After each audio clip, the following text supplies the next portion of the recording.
Bien, ante todo muy buenas tardes porque sé que algunos acaban de entrar también recién. Eh, Recuerden ustedes que en la Edad Medieval consideramos que surge un sistema feudal, cuyo sistema está regido por en la tierra y el poder del señor feudal. La tierra se le considera o se le puede llamar en este tiempo el feudo. También podemos, entre esta historia, podemos reconocer también que surgieron otros imperios como reinos. Se inició con reinos bárbaros hasta que se convirtieron en imperios. Luego también hay que rescatar, según el video, de que en este tiempo la iglesia se hace con demasiado poder. No solo el de contener una gran cantidad de tierras para su territorio, sino también el de poder dirigir que sobre el poder terrenal hay un poder divino. Sobre este poder del hombre hay un poder que es el Dios. Bien, en este tiempo vamos a hablar sobre la cultura medieval y también sobre la Edad Media tardía, es decir, ya la parte final de esta Edad medieval. Como ustedes ven acá en la primera imagen en la izquierda, la más grande, se observa en realidad lo que ustedes pueden ver que es la economía de ese tiempo, que lo que se desarrollaba en las tierras, esos productos se traía a las pequeñas ciudades que recién surgían. Estos se formaban en ferias. Aquí observan entonces las compras y ventas que había en ese tiempo. Por otro lado, vemos digamos, se puede decir que esta gran peste bubónica representa el fin o la caída de un sistema feudal y el resurgimiento de un capitalismo. Puede también representar el final de una edad medieval para surgir una nueva edad llamada la edad moderna. Entonces, esto surge justo más o menos ya en la edad media tardía, es decir, ya finalizando en realidad lo que es la edad media para poder dar paso a una nueva edad. Entonces, esto es como quien dice el que va a hacer que termine esta edad media. Entonces, vamos a ver que esa enfermedad o esa peste bubónica no solo se da esta, sino también surge otro tipo de peste que vamos a hablar más adelante. A ver, la iglesia medieval, lo que dijo el video. Según lo que dice el video, esta iglesia medieval se consideraba como un gran poder a través de las cuales hacía alianzas con estos reinos o imperios que surgían en ese tiempo. Entonces, vemos que la iglesia como poder también consideró realizar diferentes instituciones dentro de este poder. ¿Cuál es una de estas instituciones? Vemos que es la Santa Inquisición.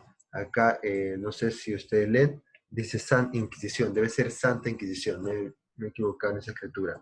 A ver, la excomunión que ellos tenían como poder, porque ellos podían sacar de la iglesia a de repente a un emperador o a un rey. Consideren esto que si de repente un rey, digamos, es católico y por ende tiene que participar en las iglesias, si este rey no hace caso, no paga este diezmo, entonces se le considera de alguna manera retirarlo del catolicismo. Eso se llama excomunión, sacarlo de la cristiandad, que ya no es parte de la iglesia. Y también ellos podían considerar de que si es que había una rebelión contra la iglesia, podían también sacarlo. O quizás en vez de sacarlo, les hacían que participen en algo.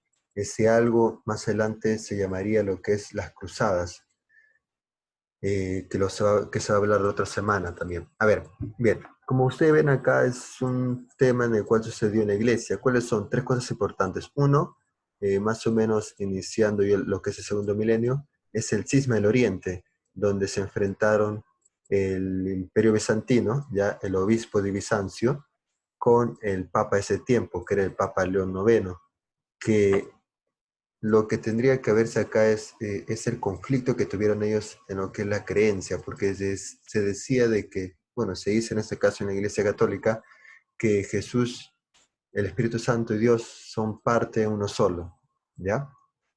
En cambio, la Iglesia Bizantina decía que Jesús no era el Espíritu Santo, no era lo mismo. Entonces ellos negaban eso y negaban de que las adoraciones a las imágenes tendrían que ser, digamos, parte de la iglesia. Entonces eso no se podría hacer. Eso fue caso contrario con la iglesia romana católica. Y ahí donde hubo un cisma, es decir, un rompimiento de la iglesia bizantina con la iglesia católica romana. Se separan y se forman dos iglesias católicas, una la católica ortodoxa bizantina y la otra la católica romana cristiana. Entonces vemos hay una división. Por eso dice que acá que surge la iglesia ortodoxa griega en el año 1054. A este rompimiento fue porque se negaba a Jesús como que fuera lo mismo que un Espíritu Santo, cosa que para ellos en la iglesia ortodoxa no se creía así. Número 2, la querella de investidura, que surgió en tiempos de el Sacro Imperio Romano Germánico, que me parece que se habló también, que es la elección del Papa o del Obispo que podría elegirse a través de la nobleza y no del Obispo, y en este caso la querella de investidura es rectificar que el Papa pueda elegir al Obispo y no el emperador. Entonces, anteriormente Otón I, que era el emperador de este Sacro Imperio, le daba potestad de poder elegir al Papa, de poder elegir al obispo, etc. El Papa de ese tiempo, llamado Gregorio VII, rompe eso con el actual emperador de ese Sacro Imperio, llamado Enrique IV, quien dice que nosotros, los papas, podemos o tenemos que elegir a los obispos de cada iglesia representante en las diferentes naciones o imperios que existían de ese tiempo. Entonces, vemos acá un rompimiento de esta iglesia con este imperio llamado el CIR o el Sacro Imperio Romano Germánico. Enrique IV tiene conflictos con Gregorio VII. Gregorio VII con su ejército de la iglesia lo derrota porque pide apoyo a otros imperios o reinos. Derrota a Enrique IV. Enrique IV por vergüenza, bueno, él acepta regresar a la iglesia y también los derechos que tiene la iglesia, porque la iglesia, el Papa, lo había excomulgado, es decir, sacado de la iglesia.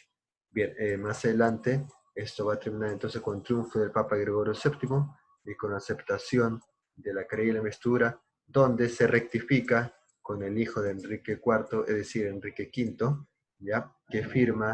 Eh, que firma el Concordato de Worms en 1122, aceptando que el Papa va a elegir a los diferentes obispos que existen en cada nación, en cada imperio, en cada reino que existía en ese tiempo. El otro es el cisma del occidente, donde el rey Felipe IV usurpa la autoridad papal, es decir, acá en este tiempo ya más o menos terminando lo que es la Edad Media, la Edad medieval y el surgimiento a finales del siglo XV, lo que va a ser el surgimiento de la Edad Moderna, como que va a haber ya un conflicto en la iglesia, porque en la iglesia, aparte del cisma que había sido de la iglesia ortodoxa griega, va a surgir otro tipo de personajes que van a darse, bueno, de por sí llamados protestantes, en el cual va a decir que va a haber una lucha entre protestantes y católicos, o sea, los que protestan a su iglesia porque están en contra de ese diezmo que tienen que dar para que compren un lugar en el cielo, y eso estaba mal para ellos. De ellos van a ser, en este caso, Lutero, ¿ya? Que es un protestante, y también otros reyes, como por ejemplo Felipe IV, que usurpa la autoridad papal para elegir a un papa francés. Ya Felipe IV era el rey francés en este caso, va a elegir un papa francés, ya que residía en Aviñón, en la ciudad de Francia, lo cual Roma, la iglesia, va a reaccionar y va a haber un conflicto entre ellos. Eh, este conflicto, como dice acá, llega a su fin con el concilio de Constanza para que haya una paz entre ellos y si existen protestantes en el territorio, aceptar, en este caso, que los protestantes tomen territorio, como es de Francia, con los hugonotes, como es en Alemania con los luteranos, ¿ya? Y en Inglaterra con los anglicanos. Hay un conflicto entre ellos y ellos van a romper relaciones con esta iglesia católica romana. Entonces ahí termina lo que es el respecto al poder de la iglesia con el rompimiento de sus seguidores que van a formar el protestantismo, ¿ya? Y también hablamos de la Santa Inquisición, que fue una institución que estaba en contra de los que iban, de las ideas contrarias a la iglesia. No solo los que posiblemente podrían ser hechiceros o brujos, sino también de los que estaban en contra de la iglesia, por lo cual dentro de ella se puede encontrar de que hubo matanzas y a personas que eran también inocentes en realidad y que los quemaron vivos. Bien, terminado entonces con esta iglesia cuyo final fue el conflicto con los protestantes, vamos a entrar a lo que se refiere, ¿ya? Vamos a ver acá. A la cultura medieval en ese tiempo vemos que hay dos tipos de culturas arquitectónicas, que es la cultura de arte románica y la cultura de arte gótica. Cuando hablamos de cultura de arte románica, se refiere a los primeros siglos de la Edad Medieval, porque en este caso la arquitectura era más o menos el monasterio, las cátedras y las iglesias en sí comunes, ¿ya? Cuyo desarrollo de arquitectura estaba hecho por las piedras y que no tenía muchas formas, más solo algo simple. En cambio, la cultura de arte gótica, que surge más o menos en el segundo milenio, entre el desarrollo de las cruzadas y el fin de la Edad Media, vamos a ver que este arte gótico que surgió en Francia, en realidad, se desarrolló con las cátedras, con las catedrales, ¿ya? Estas catedrales tenían formas, es decir, ya se le daba formas a lo que eran las iglesias, porque las iglesias eran simples, eran redondeadas o cuadradas. En este caso ya se le da una forma triangular y también una forma de edificio, o sea, es decir, que eran más grandes. Bien, también se lo utilizaron para los palacios, entre otros. Ahora, también vemos que surgen las diferentes lenguas romanas, es decir, del latín surgen las lenguas románicas, como el francés, el castellano, el portugués, entre otros, que hasta ahora existen. También en ese tiempo se va a desarrollar las primeras universidades gracias a Carlomagno en su imperio carolingio, como también los colegios. Vemos a las universidades de Salerno, Bolonia, que están en Italia, Oxford en Inglaterra, París en Francia.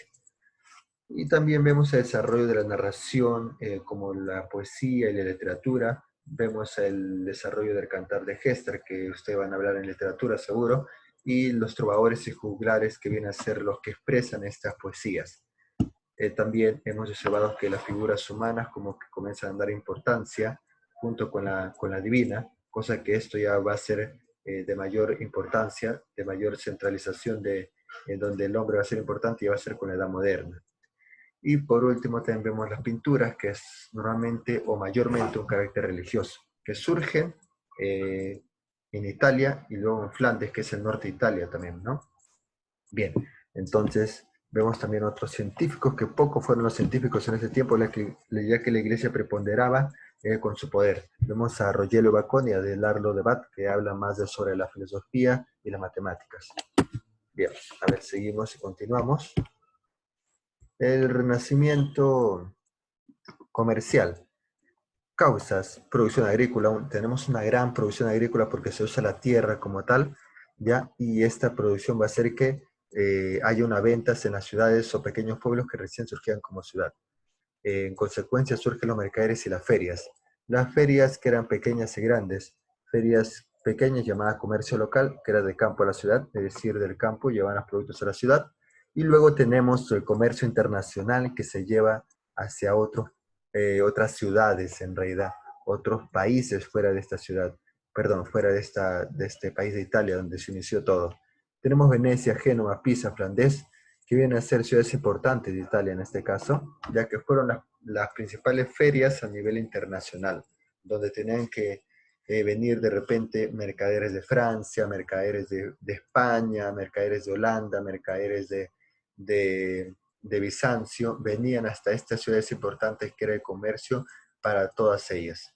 Bien, entonces acá vemos también de que hay un aumento demográfico de la población y también va a ser el surgimiento de las cruzadas, cuyo fin va a dar paso a lo que se refiere una futura edad moderna, como también dejar los castillos de lado para dar importancia a las ciudades. Y vemos esto de que en esa etapa hay ese desarrollo urbano, es decir, como que surgen estas pequeñas ciudades para comercializar artesanía y también por el desarrollo de las ferias. Bien, entonces esto se refiere al renacimiento comercial. Y para terminar entonces con la Edad Media tardía, cuyo fin surge por las enfermedades que hay en ese tiempo. Se dice que todas estas enfermedades que surgieron en el siglo XIV, ¿ya? Se dieron, estas enfermedades que surgieron en el siglo XIV, dieron muerte a una tercera parte de lo que era la población de Europa en ese tiempo, que más o menos promediaba un promedio de 150 millones a un poquito menos por ahí, ¿no? Entonces, se puede decir que murieron entre 30 a 50 millones en la población europea, si por así decirlo, pero vemos acá de que esta población fue perjudicada más por la falta de salubridad que había ese tiempo. Es decir, todos los desechos tóxicos o de repente residuos que es llamada basura en este tiempo ya, se botaba fuera de su casa. Es decir, no había un lugar para dejar eso. Ya se dejaba fuera de su casa. Entonces, como se botaba allí fuera de la casa, ¿qué atraía? Atraía animales como las ratas, y estas ratas tenían bacterias y también estas ratas tenían pulgas. Estas pulgas es lo que se puede decir que tenían, van a saltar a los humanos y van a originar esta enfermedad porque ellas pulgas tenían bacterias. Entonces, esto va a originar lo que se refiere la muerte de una gran cantidad de personas con la llamada peste bubónica que surgió entre los años 1300, más o menos 46, 48 hasta 1353.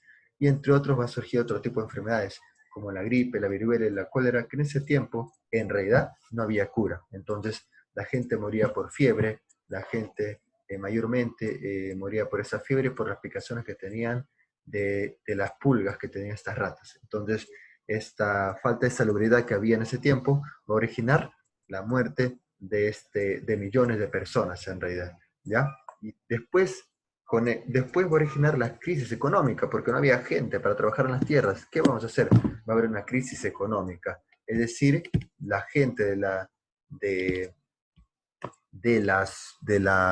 de agricultura, de la tierra, ¿ya? Van a migrar hacia las ciudades. Entonces hay migración de los campesinos hacia la ciudad.